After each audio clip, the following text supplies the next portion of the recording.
Welcome to 5 Minutes with Conor. I'm Conor Smith, and today we're talking with another successful entrepreneur.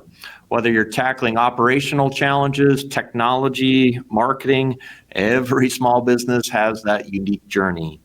Today, I'm excited to learn about Karl Kleinert and his role as President and COO of Leapfrog Services. Welcome, Karl. Conor, thanks for having me. I'm really glad to be here. Yeah, no, it's good to chat with you.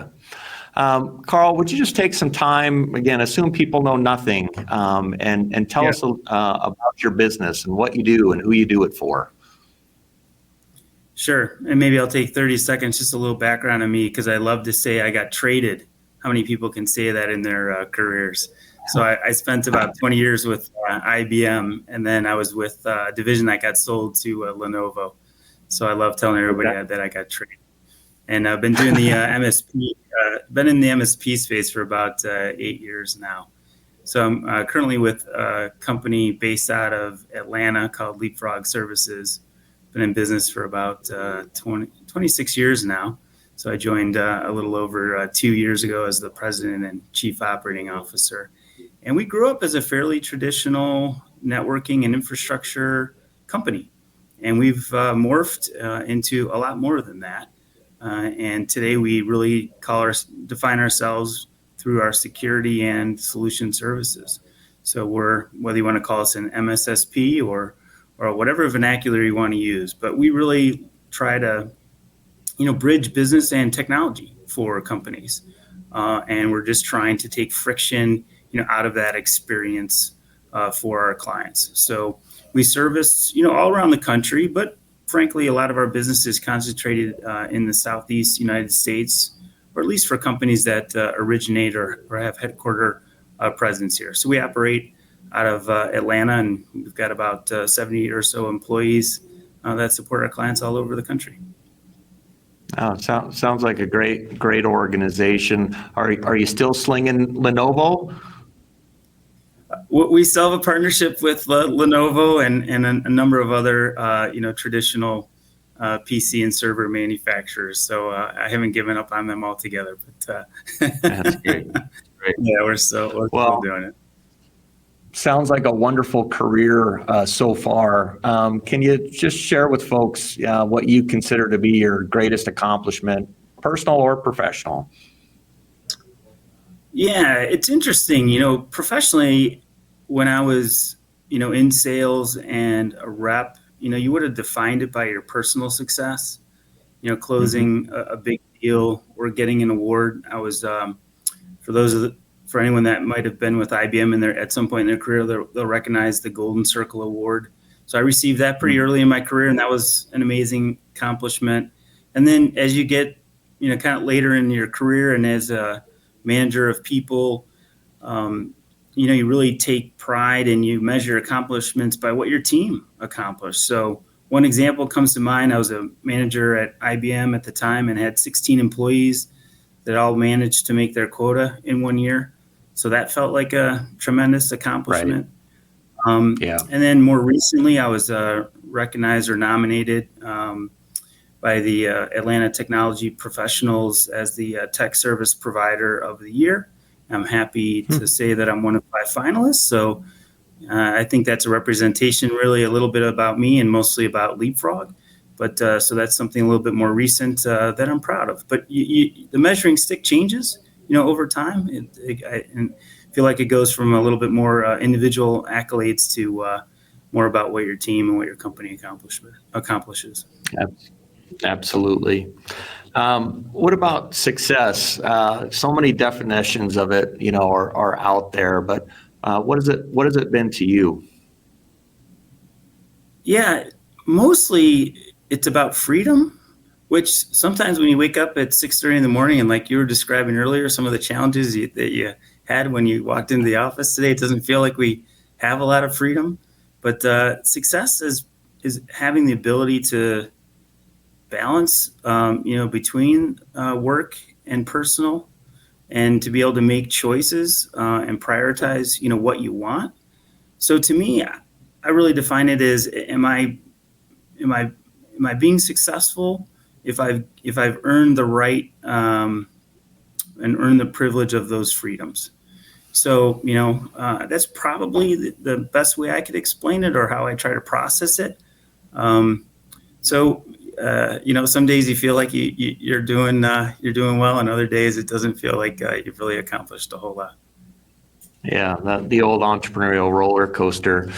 I think on that notion of freedom, I'm always, wary about, how people define, that. But having heard you a little bit, I think, you're very much around that mentality of being able to use, your gifts and make those choices, consistently over time, versus some, I'm free to go do whatever I want when I want. How about an important it doesn't mean you can do it without consequence, I'll just give you an example. I have 4 daughters, and if you feel like, hey, you accomplish anything, you measure yourself often, through your kids. But the youngest is a senior in high school, and she has her dad prom coming up next week, and so the freedom is being defined by being available to do that and participate and celebrate with her that night. So that's example that I'm looking forward to next week. Yeah, thanks for that share.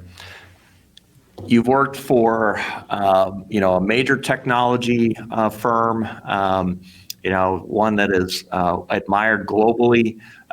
You've been working within developing your own, one that's admired within the Atlanta community. What is an important lesson that you've learned over your career that stands out?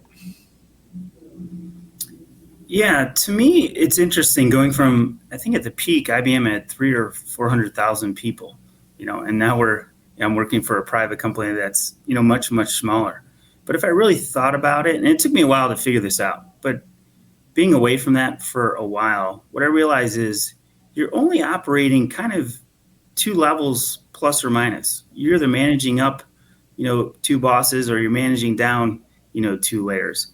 And how many people, no matter how big your company is that you work for, the people that you touch day to day, week to week, month to month, it's actually a relatively small number.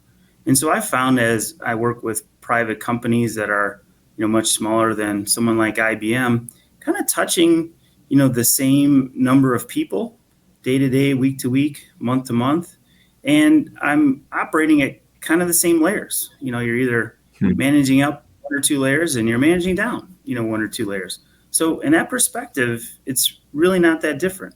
There's other, of course, ancillary things that make it very different. But when the rubber meets the road, that part is very similar. Well, it's great perspective, and I think is a good thought for people to consider, as they're thinking about the size and scope, of their organizations, and maybe they limit themselves. But when you use that perspective, it is very similar, and shouldn't hold anybody back, regardless of the size of the organization or career they're pursuing. Yeah, Carl, I want to thank you for sharing earlier. Oh, go ahead. One more. Yeah, you talked about entrepreneurship, and early in my career working for a large public company, I didn't really think of myself as an entrepreneur or having entrepreneurial opportunities. But you can do that, whether you're in a private setting, a public setting, working for a nonprofit. It's really about, how do you stretch yourself? What sort of assignments and roles do you take? So I was doing things that I found challenging that were a reach for me, without knowing that I was doing that with an entrepreneurial spirit, because I was inside a public company. And so it took me a long time to kind of, realize that. But for those people, I think people are finding many more opportunities to flex entrepreneurial muscles without the confines of being in a public company or a private company, or no matter what role you're in. So just something else I've been reflecting on and wanted to share. That's a great share, and the spirit of entrepreneurship is about creating value in the marketplace, and people that have that spirit, in my book, are absolutely entrepreneurs. Karl, thanks for sharing your story with us today.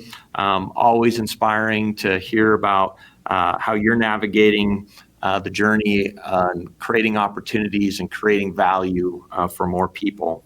For those listening, remember, success is so much more than just money in business. It's about growth, perseverance, and faith in something much greater than yourself. Karl, again, thanks for being here. I look forward to sharing more stories like this on the next 5 minutes with Conor. Thanks, Karl.